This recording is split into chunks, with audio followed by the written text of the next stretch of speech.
Assalamualaikum warahmatullahi wabarakatuh. Ibda'a li mardatillah wa rahmatihil Fatihah. A'udzu billahi minasy syaithanir rajim. Bismillahirrahmanirrahim.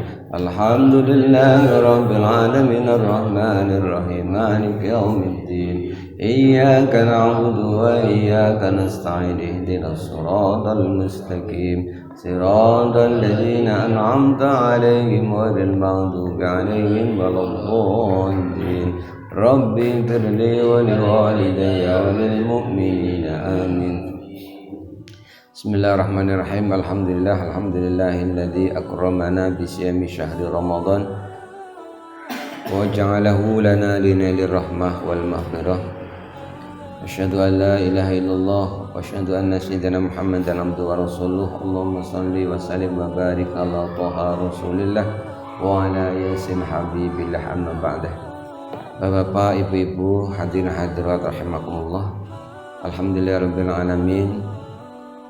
Kita bersyukur kepada Allah Subhanahu wa taala, kita masih diberi kenikmatan oleh Allah sehingga bisa menjalankan kewajiban-kewajiban kita, termasuk pagi hari ini kita mengikuti salat subuh berjamaah dalam suasana kita menjalankan puasa Ramadan. Mudah-mudahan ibadah kita diterima Allah Subhanahu wa taala. Salat dan salam mudah-mudahan Allah limpahkan pada junjungan kita Nabi Muhammad SAW. Mudah-mudahan Allah limpahkan pula kepada sahabatnya, keluarganya, dan sampai pula pada kita yang menjadi umat-umatnya. Bapak ibu sekalian, pangapunten, harusnya pagi hari ini jadwalnya Bapak Khairil Marom dari RW 2, tapi kemarin sore kalau tidak salah ada kabar beliau itu ke tempat orang tuanya di Tegal. Kita tidak bisa mencari pengganti dadakan, jadi terpaksanya harus saya lagi. Mudah-mudahan Bapak Ibu mboten bosan ya. Bapak Ibu yang kami hormati, salah satu di antara tujuan kita menjalankan puasa sebagaimana disebutkan oleh Imam Ghazali adalah wa annal maqsuda bisyami at-takhalluqu bi akhlaqin min akhlaqillahi azza wa jalla, yaitu agar manusia itu belajar untuk memiliki akhlak, memiliki budi pekerti min akhlaqillahi ta'ala, dengan akhlaknya, dengan sifat-sifatnya Allah Subhanahu wa ta'ala. Wa yaqtaduna bi sifatil malaikati, dan mengikuti sifat-sifat para malaikat. Jadi salah satu cara untuk kita bisa berakhlak dengan sifatnya Allah Subhanahu wa ta'ala, kemudian kita bisa meniru malaikat, adalah dengan berpuasa.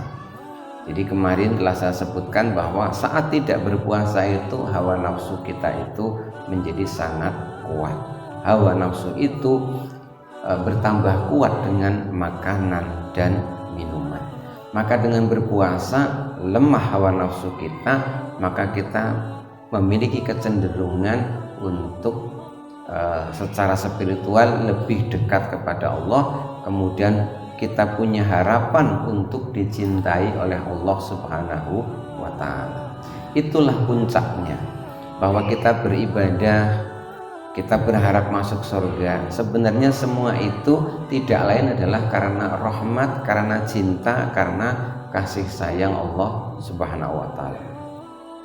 Maka banyak sekali dalam sejarah itu ulama-ulama itu yang dalam beribadah itu tingkatannya, mereka tidak lagi mengharapkan imbalan apa-apa dari Allah kecuali hanya ingin dicintai oleh Allah. Misalkan ada seorang sufi wanita bernama Rabi'ah al-Adawiyah, itu kalau berdoa itu aneh. Di antara doanya itu, ya Allah, kalau aku ini beribadah kepadamu karena mengharapkan surgamu, maka buang saja jatah surga untukku.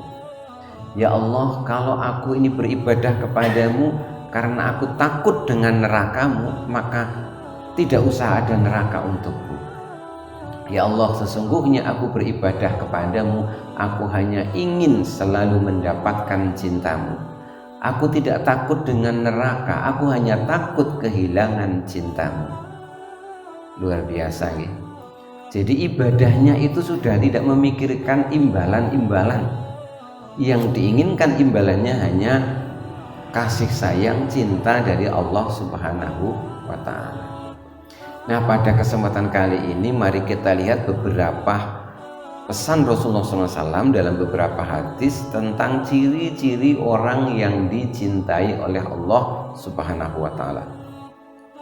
Ciri yang pertama, orang yang dicintai oleh Allah Subhanahu wa ta'ala itu bisa dilihat di dunia itu. Apa itu? Yaitu ketika ada seseorang itu diterima, disenangi banyak orang. Nabi bersabda dalam sebuah hadis qudsi, Bismillahirrahmanirrahim, idza ahabballahu al-'abda nada Jibril, innallaha yuhibbu fulanan fa ahbibhu wa yuhibbuhu Jibril fa yunadi Jibrilu fi ahli as-sama, innallaha yuhibbu fulanan fa ahibbuhu wa yuhibbuhu ahlus sama, summa yud'u lahu al-qabulu fil ardh. Idza ahabballahu al-'abda, ketika Allah itu mencintai seorang hamba, mencintai manusia, nada Jibril, maka kemudian Allah akan memanggil malaikat Jibril. Lalu disampaikan kepada Jibril, innallaha yuhibbu fulanan fa ahbibhu. Wahai Jibril, ketahuilah bahwa Allah itu menyukai, menyayangi si fulan, menyukai orang ini. Fa ahbibhu, maka engkau juga harus mencintai orang ini. Fa yuhibbuhu Jibril, maka Jibril pun mencintai orang tersebut. Fa yunadi Jibrilu fi ahli sama, lalu Jibril pun memberitahu kepada penduduk langit, berarti para malaikat. Dikatakan pada mereka oleh Jibril, innallaha yuhibbu fulanan fa'hibbuhu. Wahai ahli sama, wahai para malaikat, ketahuilah Allah itu mencintai orang ini, Allah itu mencintai hamba ini, maka kalian juga harus mencintainya. Wa yuhibbuhu ahlus sama, maka orang tersebut pun dicintai oleh para malaikat. Summa yud'u lahu al-qabula fil ard. Setelah orang itu diikrarkan oleh Allah bahwa dia dicintai Allah, dicintai Jibril, dicintai oleh ahlus sama, para malaikat, maka Allah itu memberikan kepadanya al-qabulu fil ard, yaitu orang tersebut itu dicintai pula oleh yang ada di bumi. Orang tersebut dicintai pula oleh yang ada di bumi, termasuk oleh sesama manusia. Jadi di bumi ini banyak waliullah, kekasih-kekasih Allah yang dicintai banyak orang. Saya ini terharu ketika saya kadang-kadang ziarah itu. Bagaimana mungkin orang ini tidak pernah ketemu dengan para ulama. Misalkan kita di Banyumas ada Syekh Maktum Wali, ada Mbah Abdus Somad Jombor. Kita tidak pernah ketemu dengan beliau, tetapi orang-orang ini berduyun-duyun itu setiap saat itu ziarah, mengunjunginya. Nah, ini bukti apa? Bukti bahwa para waliullah ini diterima di bumi, dicintai oleh banyak orang. Orang ziarah itu kan gak ada yang dibayar, gak ada yang dibayar. Mereka, bayangkan, banyak orang, jutaan orang itu datang bagi orang yang tidak tahu ngapain capek-capek cuma datangin kuburan. Padahal sebenarnya itu adalah kita berziarah kepada para waliullah itu, di antara tujuannya selain tadzkiratul maut adalah menunjukkan rasa cinta kita kepada mereka, sehingga kita berharap Allah kemudian menularkan kebaikan mereka kepada kita. Jadi kalau panjenengan itu berziarah ke kubur orang tua, istri atau siapa saja, selain tujuan tadzkiratul maut, mengingat mati, itu bisa sebagai menunjukkan rasa cinta kita kepada orang-orang soleh. Karena kita menunjukkan rasa cinta kita dengan berziarah, maka ada harapan Allah nanti akan menularkan kebaikan mereka kepada kita. Jadi banyak fadilah itu bagi yang telah meninggal dunia. Nah, bagi yang masih hidup banyak pula orang-orang yang, mohon maaf, orang itu mungkin tidak pinter, tidak kaya, tapi dulurnya banyak, di mana-mana temannya banyak. Banyak orang curhat kepada dia. Saya itu ada teman, nggak pinter ngaji lah, kayaknya pinteran saya, tapi kalau nasihati orang cespleng dia. Jadi ada preman bisa tobat sama dia tuh, sama saya tak dalili nggak tobat, sama dia itu cuma diajak ngobrol tobat. Saya tidak sebut nama, tapi ini hanya untuk diambil hikmah dan pelajaran. Saya berkeliling banyak tempat itu, ada ketemu orang itu yang sangat unik.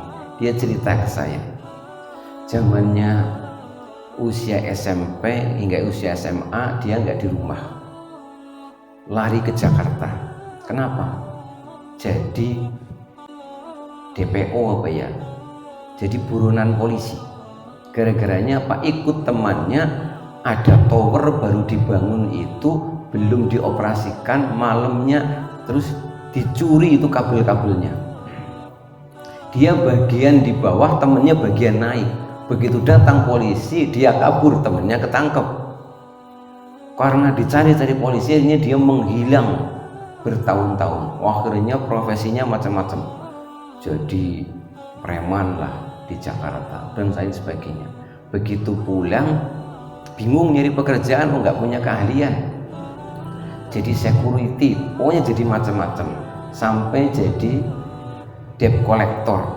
Orangnya serem, tapi itu bisa tobatnya itu kok sederhana. Sama temanku cuma dibilangin begini, besok kalau anakmu besar sekolah itu biasanya kan ditakoni karo guru nih, bapakmu pekerjaannya apa, kira-kira gue jawabnya kepiye ngesuk.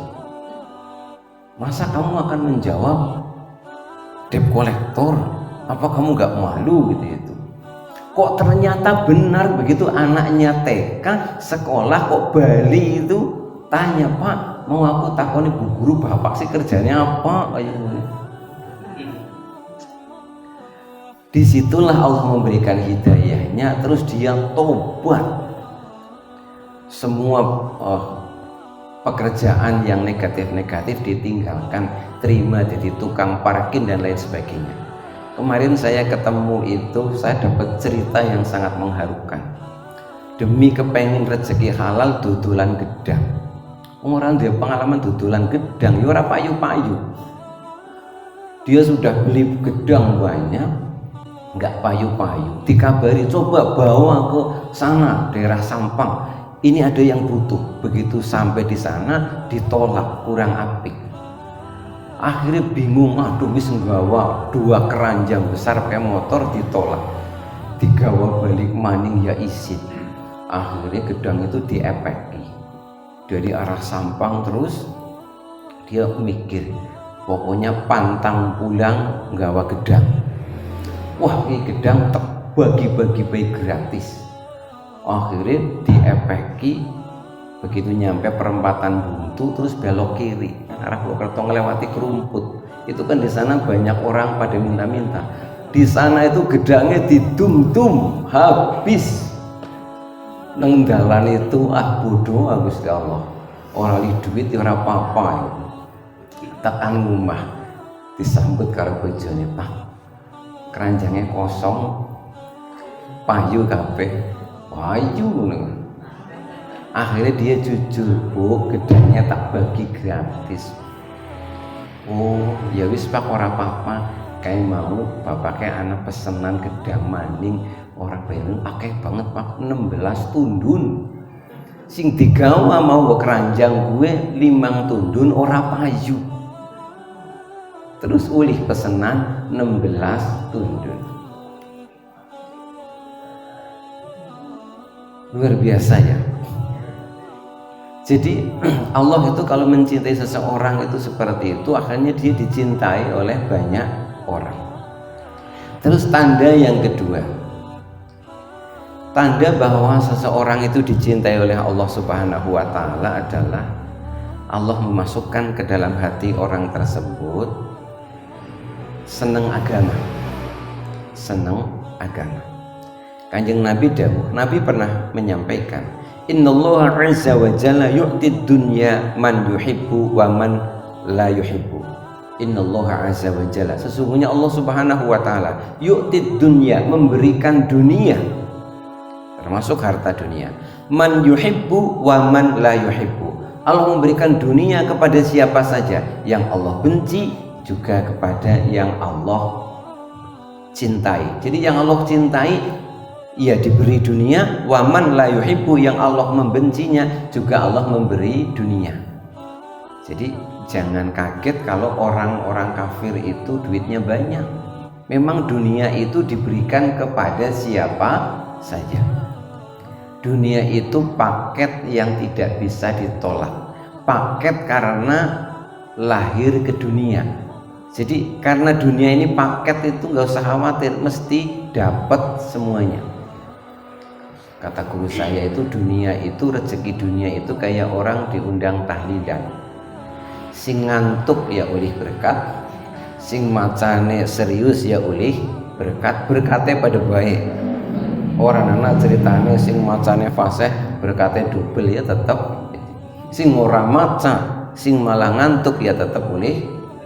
Iya, karena wis jatah. Itu sudah jatah. Sesungguhnya Allah memberikan dunia kepada orang yang dicintainya dan juga kepada orang yang tidak dicintainya. Wala yu'tid dina illa liman ahabba, tetapi Allah tidak akan memberikan agama ini kecuali liman ahabba, kecuali kepada orang yang Allah cintai.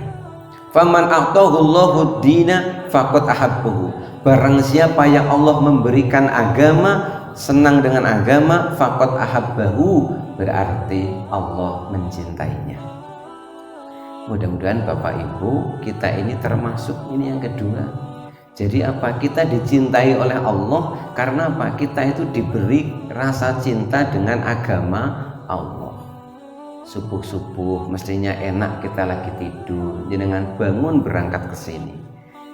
Puasa-puasa mungkin berat, sementara yang lain ada yang belum bisa berpuasa, tapi jenengan berpuasa. Mudah-mudahan itu karena dicintai oleh Allah Subhanahu wa ta'ala. Lalu yang ketiga, tanda orang yang dicintai oleh Allah Subhanahu wa ta'ala, bahwa Allah itu akan menjaga tubuhnya, penglihatannya, pandangannya, pendengarannya, dan lain sebagainya, agar selalu berada di jalan yang diridhoi oleh Allah Subhanahu wa ta'ala. Dalam sebuah hadis qudsi, Allah itu pernah menyampaikan kepada Rasul, Innallaha ta'ala qala man 'ada li waliyan faqad adantuhu bil harbi wa ma taqarraba ilayya 'abdi bi syai'in ahabba ilayya mimma taraktuhu 'alaihi. Innallaha ta'ala, sesungguhnya Allah Subhanahu wa ta'ala, qala, berfirman Allah, man 'ada li waliyan faqad adantuhu bil harbi, barang siapa yang memusuhi kekasihku, kekasihnya Allah, maka berarti dia itu menabuh genderang perang dengan Allah Subhanahu wa ta'ala. Siapa yang memusuhi kekasihnya Allah berarti ngejak perang karo Gusti Allah.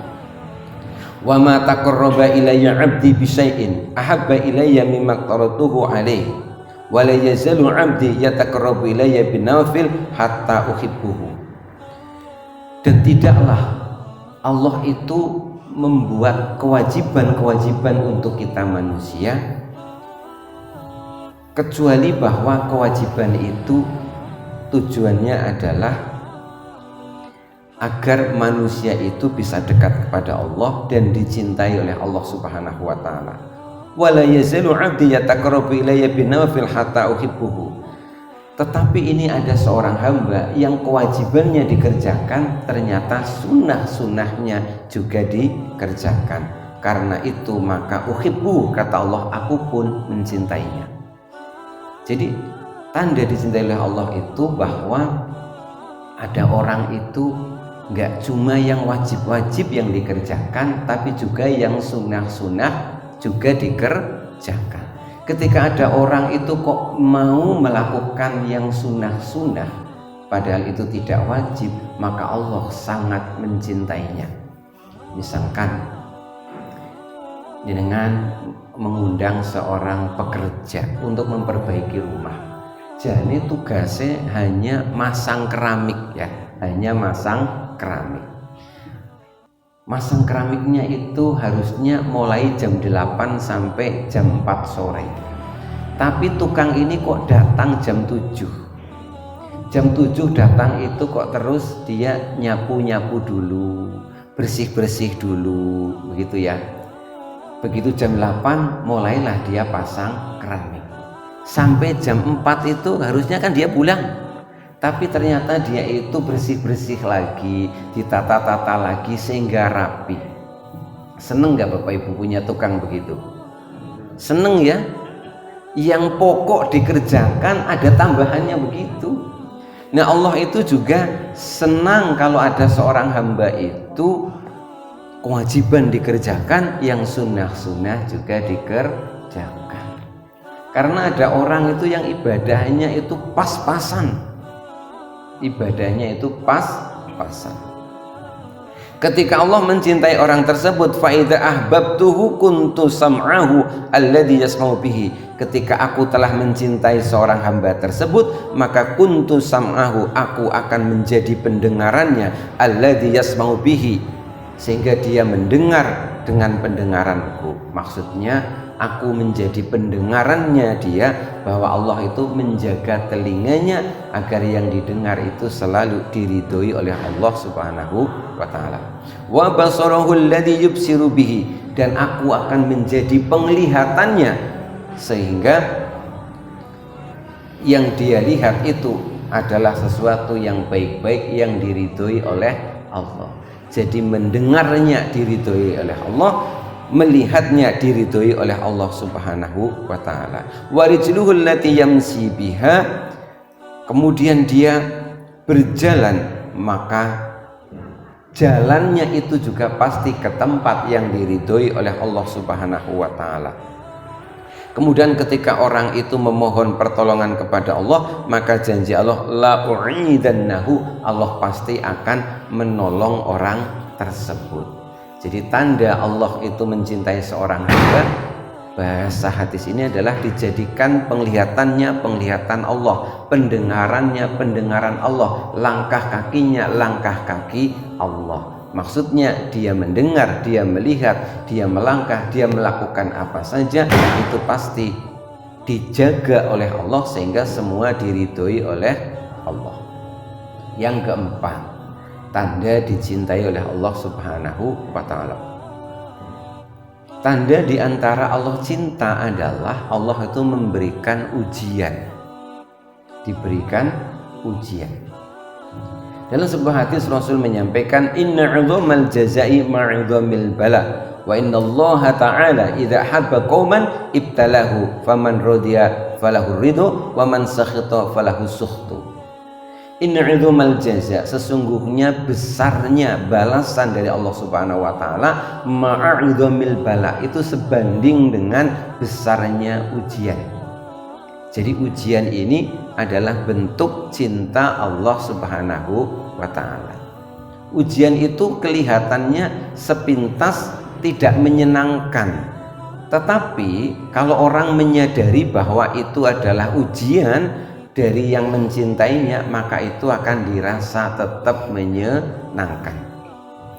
Maaf Bapak Ibu, ini kan masih ingat zaman pengantin baru ya.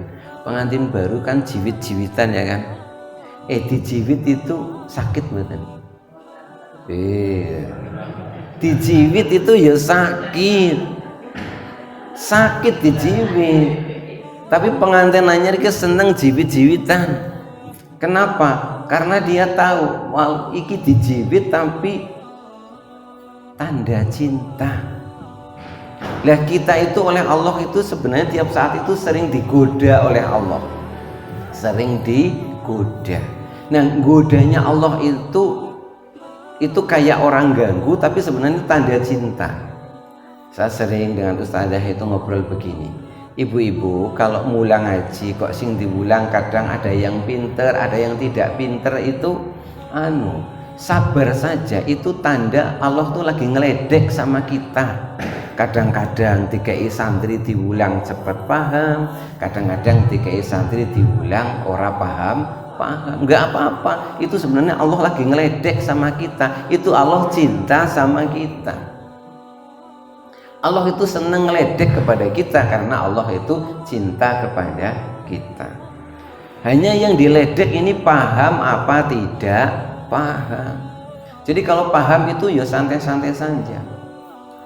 Makanya almarhum Mbah Maimun Zubair itu selalu wanti-wanti kepada santrinya, santriku kabeh, kamu itu nanti kalau di masyarakat mulang ngaji, pesanku siji, pokoknya mulang ngaji ora usah mikir aneh-aneh, mulang ngaji golek ridhone Gusti Allah, ora usah bercita-cita dhuwur-dhuwur ingin mencerdaskan anak bangsa keduren.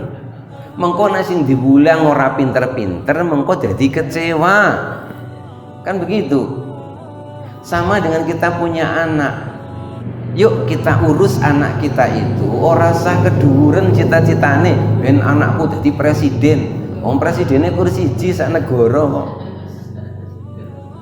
Wis urusi anak, niate apa? Niate golek ridhone Gusti Allah. Nah kadang-kadang Allah itu ngeledek sama kita. Kita itu diledek, itu digoda. Ada anak yang nurut, ada yang tidak nurut, kadang ada yang mandandable, kadang ada yang jengkeli. Itu sebenarnya Allah yang ngatur, Allah yang nyetel untuk nggodani sama kita. Itu tanda Allah cinta kepada kita. Maka kata guru saya, sejatinya tidak ada anak nakal, yang ada adalah orang tua yang tidak sabar. Bener apa bener ya? Tidak ada anak nakal, yang ada adalah orang tua yang tidak sabar. Orang anak bocah nakal, sing anak wong tua sing ora sabar. Mempernya tak bener wis. Ya bener sing ngendikan ulama. Besarnya pahala itu sebanding dengan besarnya ujian. Wa innallaha ta'ala idza habba qauman, dan ketika Allah Subhanahu wa taala itu mencintai satu kaum, ibtalahum, maka Allah akan memberikan ujian kepada mereka. Nabi Muhammad ini nabi, tapi Nabi Muhammad itu masalahnya banyak, ujiannya sangat banyak. Hidup ini memang banyak masalah. Kalau kepengen hidup ini tidak ada masalah, ya di kuburan. Nang kuburan orang wong padu, nang kuburan. Selagi kita di dunia itu ya memang banyak masalah. Saya kemarin di Kebumen itu ya biasa, saya kemana-mana kan dengerin curhatnya ustazah. Aduh Pak, pusing ngurusi bocah gini-gini, repot. Saya hanya bilang begini, Bu, selagi kita hidup itu memang akan selalu ada masalah. Kalau pingin nggak ada masalah ya mengkongantai nang kuburan. Tetapi nggak apa-apa ada masalah. Yang penting masalahnya itu, dengan masalah itu kita naik derajat. Saya bilang kepada mereka, ibu-ibu, coba ibu-ibu yang lain yang tidak mulang ngaji itu pasti punya masalah. Tapi masalah mereka paling-paling berasa entek, duitnya habis, bojone jengkeli. Kalau jenengan ini masalahnya keren, ngurusi anak wong diulang ora paham-paham, kan keren. Nabi itu banyak masalah, tapi masalahnya Nabi keren, karena masalahnya Nabi itu adalah memikirkan umat. Jadi Bapak Ibu semuanya, kalau kita ini ngurusi masjid, ngurusi orang lain, banyak masalah, berbahagialah. Karena apa? Masalah itu menjadikan kita itu naik kelas. Orang ngurusi masjid ya tetap bayana masalah, karena dunia memang isinya masalah. Karena masalah itu adalah ujian dari Allah. Ujian dari Allah itu adalah tanda Allah cinta. Faman rodiya falahu ridho. Kalau orang itu ridho menerima cobaannya, maka dia pun dapat ridhonya Allah. Wa man sakhita falahu sukhtu. Kalau dia tidak ridho, dia marah-marah dengan ujian Allah, maka yang dia dapat bukan ridhonya Allah, tapi juga dapat bendu atau marahnya Allah. Yang terakhir, tanda di antara tanda Allah cinta kepada manusia adalah Allah itu membukakan kesadaran bagi orang tersebut untuk beramal soleh qabla mautihi, sebelum meninggalnya. Rasul bersabda, idza aradallahu bi'abdin khairan, jika Allah menghendaki kebaikan pada seorang hamba, ista'malahu qabla mautihi, maka Allah itu memberikan pertolongan kepada dia sehingga dia bisa beramal soleh qabla mautihi, sebelum meninggalnya. Banyak orang itu diberi husnul khotimah oleh Allah, sebelum meninggal itu diberi kesadaran, kepengin sholat, sebelum meninggal kepengin ke masjid, sebelum meninggal itu kepengin dituntun maca Quran, sebelum meninggal itu kepengin diajari bismillah. Itu tanda ista'malahu qabla mautihi, Allah memberikan kesadaran untuk beramal soleh sebelum meninggal. Maka Bapak Ibu jangan berputus asa untuk membimbing siapapun, karena selalu ada kesempatan. Fasa'ala rajulun minal qaum, lalu ada yang bertanya kepada Nabi, masta'malahu, maksudnya nopo Nabi niku? Qala yahdillahu tabaraka wa ta'ala ilal amali sholih qabla mautihi. Maksudnya bahwa Allah itu akan memberikan hidayah kepada orang yang dicintainya untuk bisa beramal soleh qabla mautihi, sebelum meninggalnya. Summa yakbituhu alaih, sehingga dia kemudian saat dia dicabut ruhnya oleh Allah Subhanahu wa taala, dicabut ruhnya dalam keadaan husnul khotimah. Mudah-mudahan kita semuanya ini termasuk orang-orang yang dicintai oleh Allah Subhanahu wa taala. Jagalah rasa cinta ini sebaik-baiknya. Mudah-mudahan kita selamat di dunia, selamat pula di akhirat. Kurang lebihnya mohon maaf. Bila taufiq wal hidayah war ridha wal inayah. Wassalamualaikum warahmatullahi wabarakatuh. Ya Nabi salam